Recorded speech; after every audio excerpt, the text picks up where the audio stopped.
আমার সাথে 10 জন রয়েছে, সবাই কুচবিহার জেলার মানুষ। এই মাটিতে জন্মেছে, বড় হয়েছে, এই মাটিকে পদে পদে সমৃদ্ধ করেছে।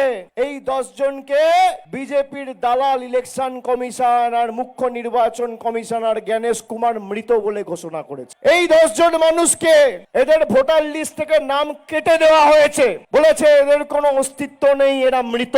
আমার পাশে যারা আছে তাদেরকে কি মৃত মনে হচ্ছে? কি কুচবিহারের ভাইয়েরা জবাব দেবেন না?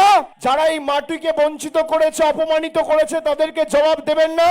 আমার হাত ধরে যে মাসিমা দাঁড়িয়ে আছে, কত কষ্ট, তাও আমাদের সবাই মানুষকে কোনোদিন সম্মানিত করতে পারেনি, কোনোদিন শান্তিতে থাকতে দেয়নি, বাড়তি 4টে উপকার করেনি। তার মৌলিক অধিকার সে যাতে প্রয়োগ না করতে পারে, তার ভোটাধিকার কেড়ে নেওয়া হচ্ছে। আমাদের জল, কল, রাস্তার টাকা খালি নরেন্দ্র মোদী আর অমিত শাহ সরকার বন্ধ করে রাখেনি, আমাদের ভোটাধিকার কেড়ে নিতে চেয়েছে এই দিল্লির জমিদার আর বিজেপির জল্লাদেরা।